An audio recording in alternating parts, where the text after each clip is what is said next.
పెళ్ళైనా పండగైనా వేడుక ఏదైనా పట్టు చీరల ప్రత్యేక వేదిక వారాహి సిల్క్స్. మనసు పెడితే ఏముండదు. మీరు ఇంత బలంగా నిలబడ్డారు. సో ఏంటి ఎత్తుకుతున్నారంటే ఫోన్లో అలా కాదు. నాకు పిఠాపురం నుంచి చాలా కంప్లైంట్స్ వచ్చినాయి. అది చదువుదామని పెడతాను.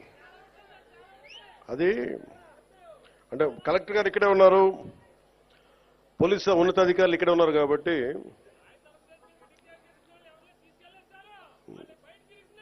అలా కొన్ని బయట మాట్లాడుకున్నాయంటే కొన్ని లోపల మాట్లాడుకున్నాయి ఉంటాయి. కొన్ని ఇంటి సమస్యలు ఇంట్లో ఇళ్లలోనే మాట్లాడుకుందాం. అంటే పిఠాపురం పట్టణంలో కొంత ఎస్పీ గారి దృష్టికి తీసుకొస్తా ఉన్నా కొంత ఉదాసీనంగా ఉన్నారు మన పోలీస్ వ్యవస్థ అని చెప్తా ఉన్నారు. ఒకసారి మీరు చేయండి. ఎందుకంటే చిల్లర దొంగతనాలు పెరుగుతూ ఉన్నాయి. గంజాయికి అలవాటు పడ్డ కుర్రాళ్ళు 100-500 లాక్కొని పోతా ఉన్నారు.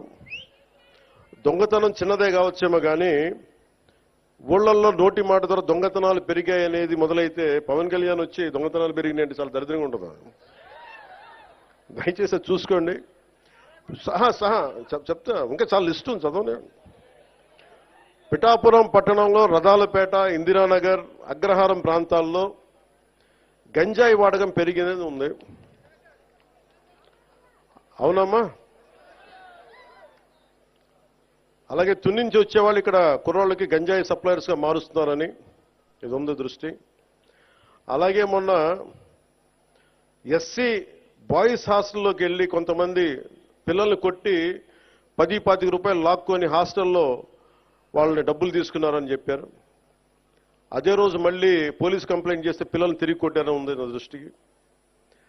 అలాగే ఈ నెల 2వ తేదీన దారి కాచి ఒక వ్యక్తిని కత్తితోటి బెదిరించి ఒక బంగారు గొలుసు జేబులో 500 లాక్కొని వెళ్ళిపోయారు.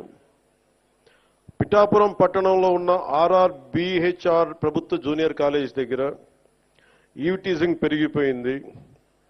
బైక్స్ మీద రౌండ్స్ కొడుతూ అమ్మాయిల్ని ఇబ్బంది పెడుతూ వేధిస్తున్నారు. ఈ విషయాన్ని ప్రిన్సిపల్ శ్రీ కేశవరావు గారు 3 నెలల క్రితమే పోలీస్ స్టేషన్కి వెళ్లి తమ కాలేజీ మొదలయ్యే సమయంలో పోలీసు ఉంచితే అమ్మాయిలకు భయం ఉండదని చెప్తా ఉన్నారు.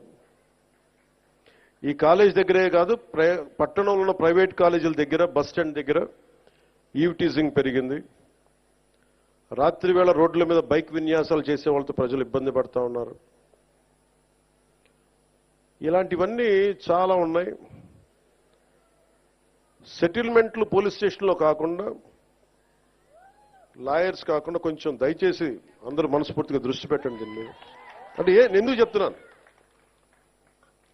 చెప్తున్నాను ఈ మాట అంటే, నేను తిరుపతి సంఘటన జరిగింది. అక్కడున్న పోలీస్ శాఖ గనక నిజంగా అక్కడున్న డిఎస్పీ గారు గనక సవ్యంగా బాధ్యత నిర్వర్తించుంటే బాధ్యత అప్పచెప్పిన ఎస్పీగా ట్రాన్స్ఫర్ అయ్యేవాళ్ళు కాదు. నాకు ఇది చాలా బాధ కలిగించింది. అందుకని పిఠాపురంలో నేను ఎవరిని కూడా, మీరు అడగండి కలెక్టర్ గారిని కానీ ఎస్పీ గారిని కానీ, నేను ఎవరిని రికమెండ్ చేయలే. నేనేం చెప్పానంటే, నేను ఎవరిని వెండేట ప్రభుత్వం, మీరు గత ప్రభుత్వంలో మీరు పనిచేసి ఉండొచ్చు, నాకు తెలియదు, నేను అన్ని మర్చిపోతున్నా, గతం అంతా మర్చిపోతున్నా. ఇప్పుడు ఫ్రెష్గా ప్రారంభిద్దాం. నేను మిమ్మల్ని జడ్జ్ చేయను. నాకు ఇవ్వాల్సిందల్లా సుపరిపాలన ఇవ్వండి. తన్నా మన అని భేదం లేకుండా అందరికీ సమ న్యాయం చేయమని అంటే, అది జరగకపోతే మటుకు మళ్ళీ నాలాంటి వాడు వచ్చి రోడ్ల మీద తిరిగితే ఎవరికి నిద్రాహారాలు ఉండవు.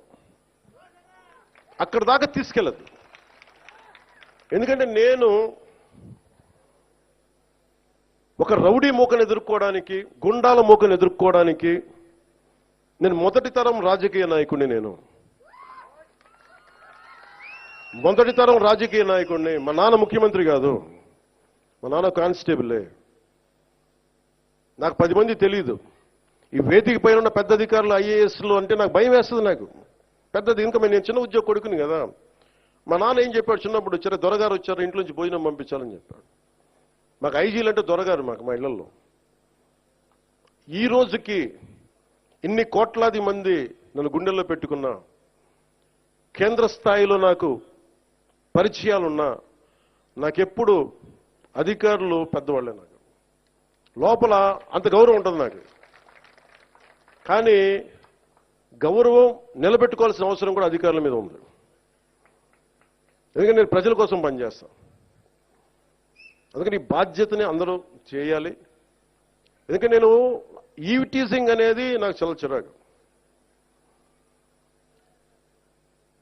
నిస్సహాయ స్థితిలో ఉన్న ఆడపిల్లల్ని వేధించడం అనేది మగతనం కాదు. అది మీరు మగతనం కావాలంటే జిమ్నాస్టిక్స్కి వెళ్ళండి. మీరు మగతనం ప్రూవ్ చేయాలంటే దేశం కోసం ఒళ్ళుంచి ఆర్మీలో జాయిన్ అవ్వండి.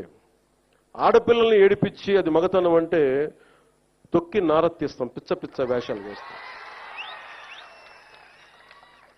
ఎందుకంటే ప్రతి ఇంట్లో ఆడపిల్లలు ఉన్నారు. తల్లి లేకుండా మనుగడ లేదు సృష్టిలో.